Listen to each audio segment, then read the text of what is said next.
Hi, everybody. Welcome to what's promising to be a very entertaining November 30, 2018 edition of Colorado Inside Out. I'm your host, Dominic Ducity. Thank you very much for joining us. We all hope you had a wonderful Thanksgiving. Let's get a quick take on nationally syndicated Washington Post columnist George Will writing about Colorado turning from purple to blue and what that means for the National Republican Party.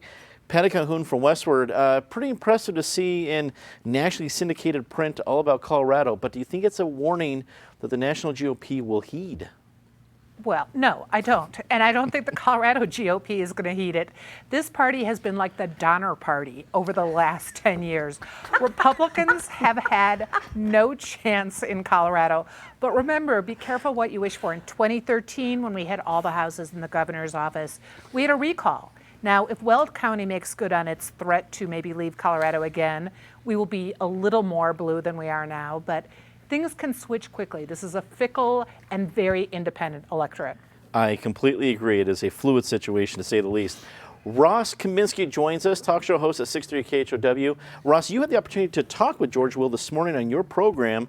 What do you have to say about this? What do you think about the article? I thought it was interesting that on the show, George Will wasn't quite as fatalistic about the prospects of the Republican Party in Colorado as he was in his article, and as I am also. I think the Republican Party is in a lot of trouble here, not really because they're worse than Republicans in other places, but because this state has changed so much. And in George Will's article, he talked about 80% of the voting population being along I-25, where the Republican Party is moving to be more of a rural party. You combine those two things, it's going to be a big uphill climb for Republicans to win back here. Indeed, Eric Sonderman, political analyst. George Will, at one point, was considered maybe not a voice of the Republican Party, but certainly a wise sage to look to. And, well, if George Will said it, then we can look at it. He's been, I guess, put back into the wilderness lately, for at least by many in the Republican Party. Do you think his warning will be heeded? Well, I think he's put himself into the wilderness. Sure.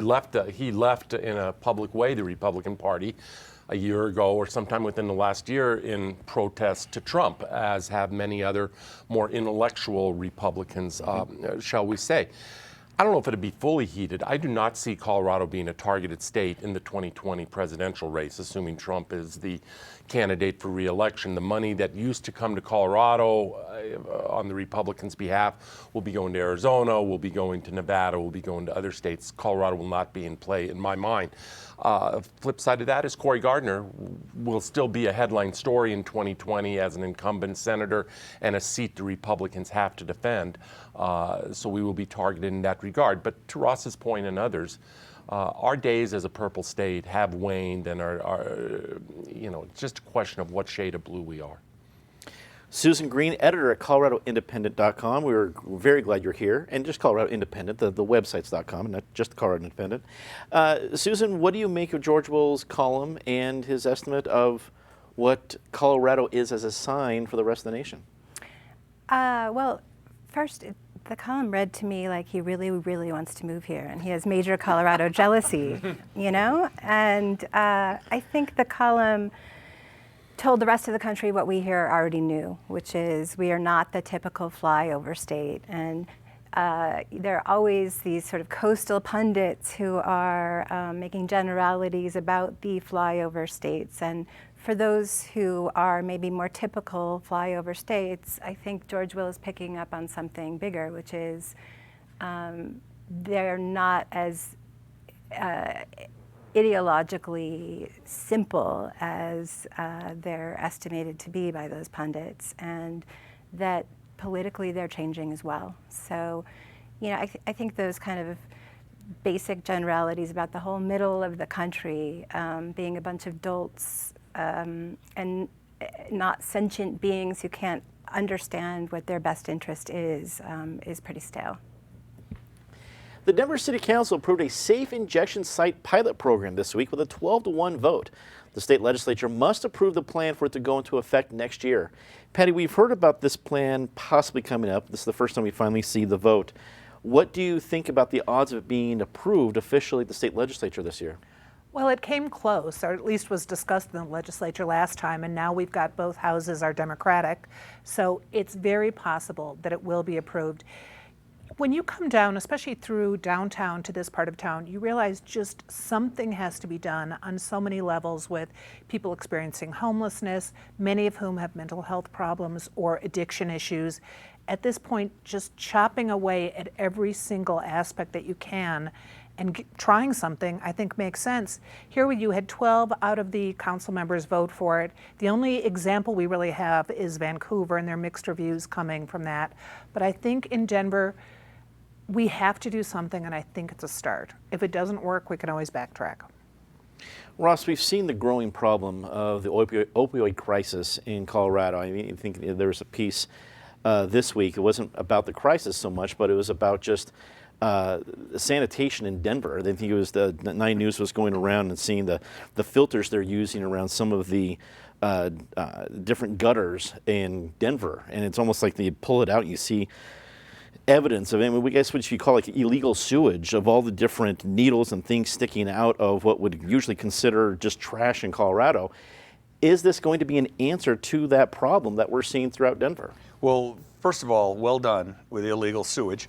Second of all, you know, we've seen a lot in the news about San Francisco and what's happened there with the homelessness and the drug use and all the stuff on the sidewalks and the noodles and all that. And we don't want to become that. It's interesting with my audience, mostly right of center talk radio audience, more against it than for it, but a lot of them sort of grudgingly saying, we got a problem, we need to think about something here. One thing that I think my listeners appreciate about at least the ordinance from Denver during the pilot phase at least is that it's privately funded. And I think among the more conservative people, which not necessarily majority of Denver, but in my audience at least, I think that helps them a little bit. The idea that it's private people rather than government just giving money to drug addicts as they might see it if it were a government program. I'm in favor of it, and I also like the idea that they'll do it as a pilot. I hope the legislature allows it. Eric, is Denver going on a political limb here with this program? Oh, a bit, but it's certainly not the first time. And per the previous lightning round question, as the state turns more blue, more liberal, the limb is a much more solid limb, shall we say. Kevin Flynn, former companion of ours around this table, was the lone no vote on Denver City Council. I thought some of Kevin's comments were interesting and thoughtful, as well as Krista Kafer had a column in this morning's Denver Post, also someone who joins us around this panel. This strikes me as the classic case of an issue that has in conflict two very closely held and important values. On the one hand, you have public health and compassion and everything else, safety that goes along with that. On the other hand, you have, is this smart, and do we in a way incentivize this, or do we give it license? And do, as we have seen with somewhat of our emphasis on homeless programs, do we just create more of a problem and become a magnet? I think those are important issues to debate. I would anticipate it probably goes through the legislature. You have a Democratic Senate. It died in a Republican Senate committee last year. I think we will see this pilot program. I'm interested. It will be the first of its kind, government sanctioned in the United States. I'm interested to see how it works, but I remain slightly skeptical, only slightly so. Susan, did the Denver City Council make the right call? I think so. I mean, I think the alternative is doing what the feds seem to suggest to do, which is nothing. I mean, there is some scientific ambiguity about whether this decreases use or whether these are really effective.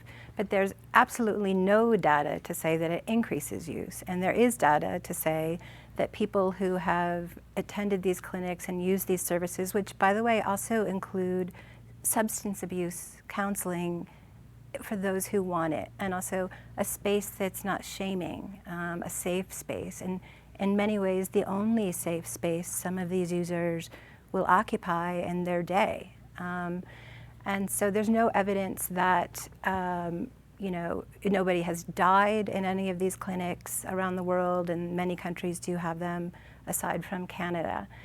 The critics of these programs remind me of the critics in the 80s and 90s of condoms, as if the no sex was a viable option to safe sex. And by opposing these clinics, you're not going to do anything at all about the opioid crisis. I agree with Patty, which is you have to attack it on many, many levels, and this is one small way to attack it. Governor John Hickenlooper officially submitted legal questions to the state Supreme Court last week. The governor is requesting the court for an opinion on the conflict of the Gallagher and Taxpayers' Bill of Rights amendments and how that might impact the future of funding with different districts like firefighting districts. Ross, why do you think the governor made this request now? He's on his way out of office. It was, I think, a couple days before Thanksgiving. The timing seemed odd. Well, it lets him deal with something, lets him hand it off to someone else rather than him having to deal with it. But it's also a very serious problem, and we are seeing the adjustment through Gallagher of the residential property tax rates really getting ratcheted down over the last few years with values going up, and it is turning into a big problem. And I think there is a conflict between the two, but here's the issue. What I don't want to have is a situation where we feel like a court may decide one of the most important tax-related issues. This is something that really must be decided by the proper combination of the legislature and a vote of the people where required. And I think if we end up in a situation where the state Supreme Court says you must do X because we decide this is how these two amendments relate to each other, I think that's almost destabilizing for Colorado politics. And I hope they say something like, this is a problem, but we're not going to solve it for you. Eric, do you think the Supreme Court in Colorado will answer the question? Because they don't have to. And if they do, what do you think they might say? To your question A, I have no idea whether they will take it or not. More often than not, none of us, I believe, are attorneys around this table. More often than not, they don't take the interrogatories. Courts like to have live cases with a live dispute with live parties at play here, as opposed to just what are called interrogatories, which is an advisory opinion, more or less. There's, as you pointed out, Dominic, there's no requirement that the state Supreme Court accept these interrogatories or respond to them. I have no idea if they will or not. If I was bet, I might bet the not side of that and wait for an actual dispute to surface and come up to them. It is certainly a problem. Up until very recently, I owned a home here in Denver and a very small office building that, in terms of market value, were probably the same, almost identical market value. And I paid 5 times the property tax on that office building as I did on our home. It is a very real problem. I saw it up close in terms of the impact of Gallagher. Good for John Hickenlooper in some respects for doing this. But the question comes to mind is, why wait until the 11th hour, 58th or 59th minute? He's had 8 years here, and really, in terms of what he called the fiscal thicket, and I think there have been other words that he's used to describe our fiscal dilemma, I think you have a hard time pointing back to the last 8 years and say that there have really been any answers or that he has really led the fight in any real way. Susan, is the Gallagher Amendment as we know it long for this world? Probably not. Something is going to have to untie this so-called Gordian Knot that is, or fiscal thicket, as others call it. The action taken by Hickenlooper, though, is political theater. Asking a question of a body, of a judicial panel that is often denies hearings on actual cases, and this is a hypothetical issue, or actually just a constitutional legal issue, is not taking action. And I agree with Eric, certainly at the very 11th hour, this is sort of a very half-hearted Hail Mary, I think, by Hickenlooper to just appear to be addressing an issue that he took office promising to address. And this Gordian Knot, which is the combination of both Gallagher, which you asked me about, and the Taxpayers' Bill of Rights, TABOR, affects literally every area of state spending and every issue that people care about, transportation, education. all of it. And I think it's actually sort of a cynical move, frankly, that this is how he takes action, by asking a question. And I don't agree with you, Ross, that it would be destabilizing. You can't undo Gallagher by an answer from the Supreme Court to an interrogatory. That's not how our state works. Patty, why this request now at this stage of the game? Well, it's definitely late in the game. This fiscal thicket existed before Hickenlooper took office. Let's not forget Amendment 23 is also in this. But the fiscal thicket has gotten thicker over the last 8 years. There's no question. To add to what Eric said, I know people who have small businesses, own their property, and they are having to boot out tenants they've been giving market value rent for who just can't afford it. These people can't afford their buildings anymore. Property taxes are so high in Denver on small commercial businesses, it's really affecting it's affecting what businesses are able to stay here. And that's a big problem. The issue on TABOR and the firefighters, which is the reason that really came up, and I think Hickenlooper was responding to some criticism in the press when he sent this to the Supreme Court, because fire districts, of all people who need money now in Colorado, you just have to look at California and realize they are hamstrung, and sooner or later our fiscal thicket will catch fire and they will not be able to handle it. So we're going to have to handle it one way or another. People have talked about coming up with legislative fixes or putting it on the ballot. We haven't seen it. There's been talk about that for decades. I think we will see something in the next 2 years. The Denver Public School Board announced on Thursday a single finalist for the open superintendent position, the current interim superintendent, Susana Cordova. Cordova has spent over 20 years in the district, first arriving as a bilingual teacher. Eric, what do you think of the sole finalist and the fact that she is a sole finalist for the DPS superintendent position? It's been a weird ride ever since Tom Boasberg announced his departure.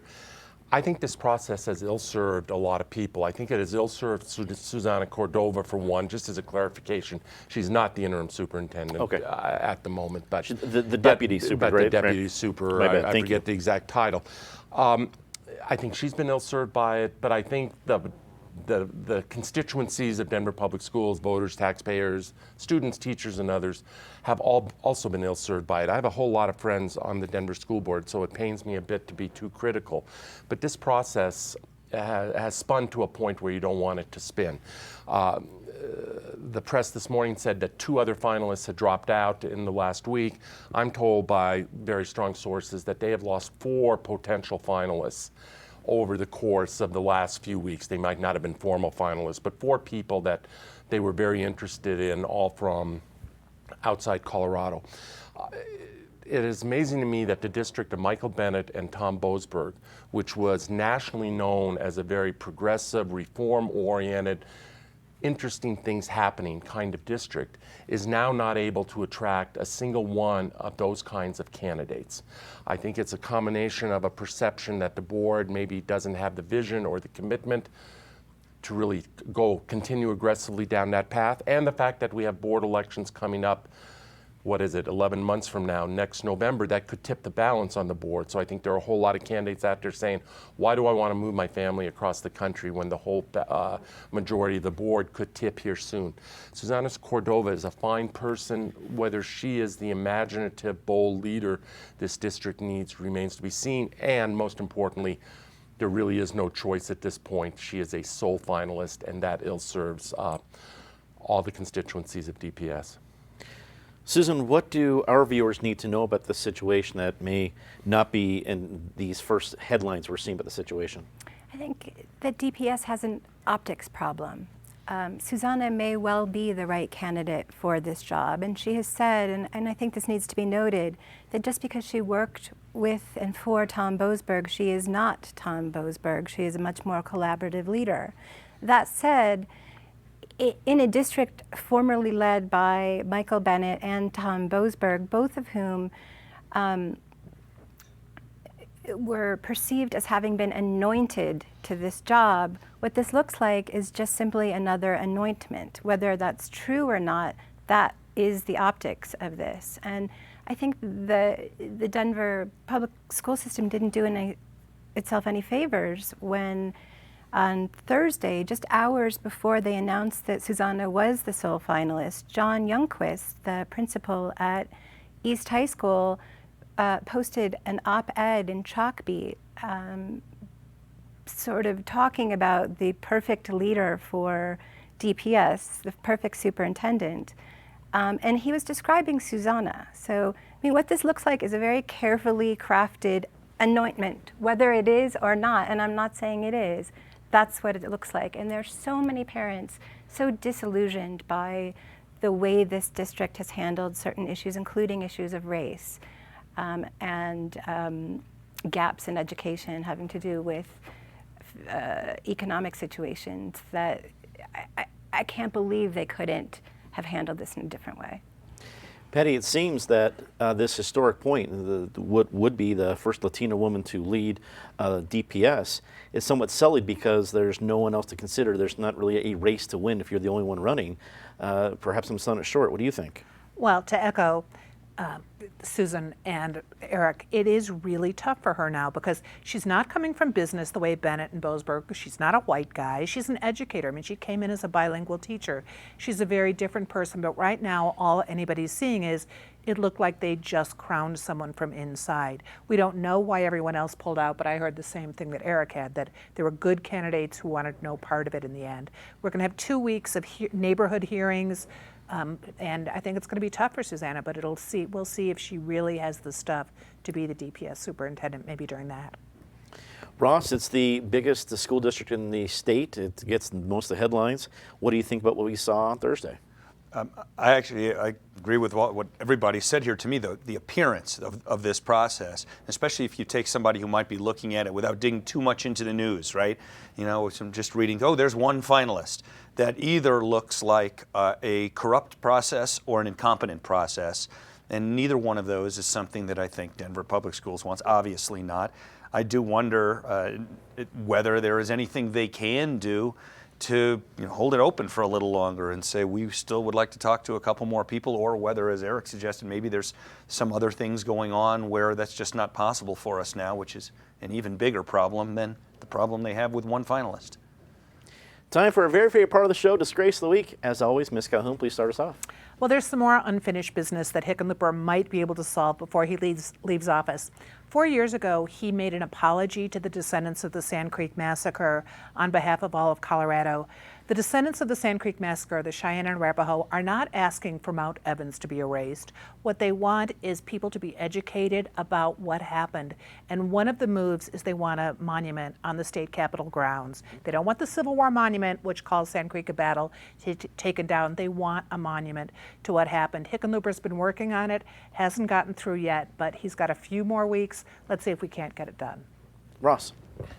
Clarence Moses L spent 28 years in prison for a crime he didn't commit after the victim of a brutal assault and rape named him when she was in an opiate-induced dream in a hospital after she couldn't identify the attacker, and then later on the police destroyed, they say it was accidentally, DNA evidence that could have exonerated him.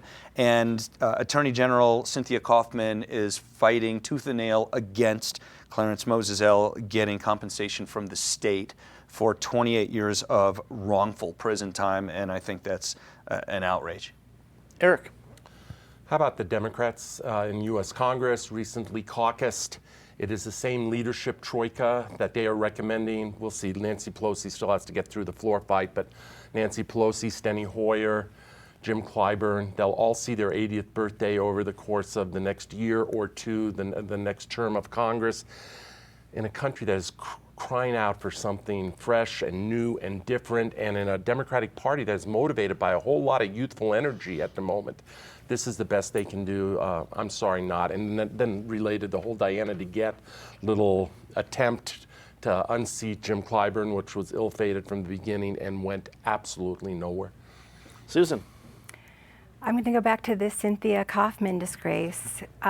This makes my blood boil. Her office faces a trial for compensation that they cannot win in February. They cannot win because this man is innocent. And I know this because I worked on the story for 13 years.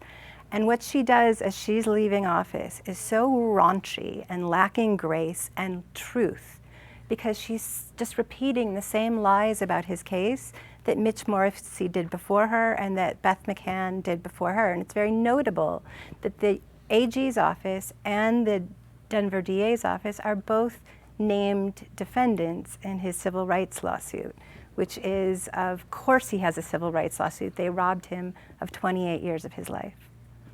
Time to say something nice, the bumper sticker edition. Patty. Happy anniversary, 30 years for the Scientific and Cultural Facilities District, which has really changed the landscape of this town.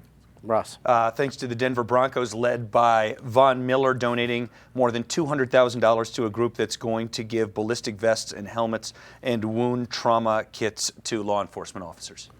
I was going here even before Ross and Susan's disgrace, but how about incoming Attorney General Phil Weiser, who has made clear that he is going to settle this case, the compensation claim from Clarence Moses L. And I know you need a bumper sticker version, but hats off to this person here, Susan Green, who has made this case for, I don't know, Susan could tell you how long, a decade or longer, and has been the champion of this man's liberty. Hear, hear. Susan. The Community First Foundation and Colorado Gives Day, which is Tuesday, they do a huge service for all the nonprofits in this state, including the Colorado Independent and the amazing donors who give to it. Hear, hear. That's a wonderful segue, because before we go tonight, I would be remiss if I didn't join Susan reminding you that next Tuesday is indeed Colorado Gives Day. It's a wonderful way to support all of your favorite nonprofits in Colorado, including the Colorado Independent and Colorado Public Television. It is easy. Just go to coloradogives.org. A few clicks and boom, you make a key difference in Colorado. Thank you so much for your support. For everybody here at CPT 12, I'm Dominic Dezzutti. Thank you so much for watching. Good night.